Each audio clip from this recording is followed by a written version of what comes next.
I sat that night in a nice Italian restaurant. Anton sat next to me. I was here as his guest. One man apparently had an annual tradition at the Miami North Star of organizing a special dinner for New Yorkers. The boisterous energy of some of the men juxtaposed my companion's demure nature. As people were finishing dinner, Anton leaned in. By the way, he said, you're still inside me. The diet soda I was sipping immediately slipped down the wrong pipe. I started sputtering, my eyes flaring red as I tried taking tiny sips of air. And then no air at all, just waiting for the calamity to pass. Is she okay? Someone asked. I first nodded my head and then shook my head and then nodded my head. I'm sorry, Anton said, trying to suppress a laugh. When things began to come back to normal, Anton put his hand on my back. I really am sorry, he smiled. How can I make it up to you? 4 hours later, I was tucked in the back of a cab, soaring homeward along Collins Avenue to the Hornfloor Hotel in North Beach. I'd accepted Apollo's invitation to go out dancing in South Beach tonight and was so glad I had.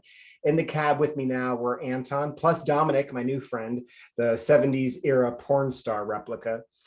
In the back, Dominic and I crooned along with the radio's pop song. In the front seat, next to the driver, Anton sat quietly. At the hotel, I spilled out of the cab, still laughing, high and drunk on joy.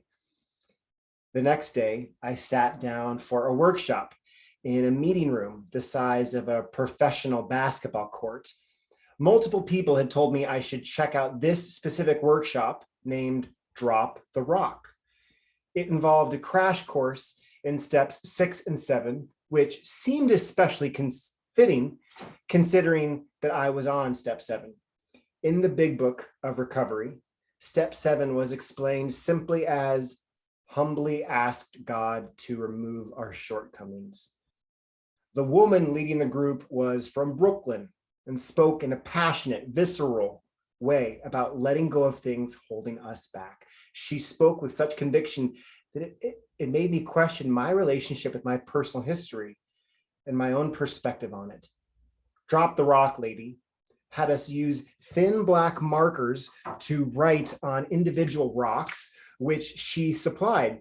She wanted us to write a character trait of which we wanted to let go. My stone was the size of a box of mints. In the quartered off ballroom on this vaguely cloudy Saturday afternoon, I scrawled,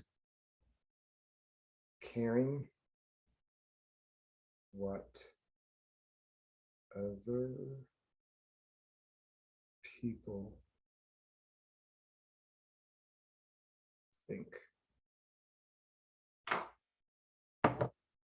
We then emerged as a unit onto the pool deck.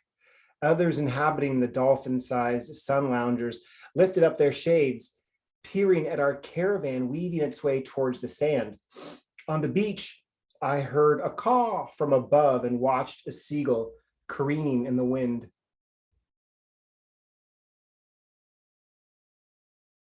Now, throw your rock as far as you can, our leader proclaimed with vigor.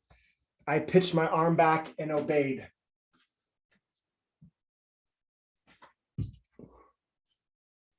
Drop the Rock Lady smiled, nodding her head and adjusting her glasses.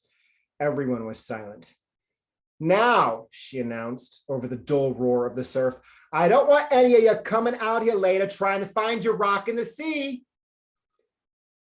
I sank down onto one of the pool stretchers a few minutes later next to a new friend of mine, Martin. As we chatted, I noticed Anton and I waved to him.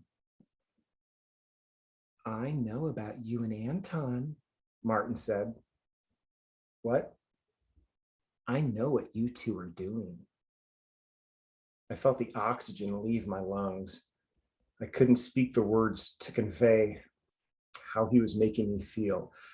I just knew I hated it.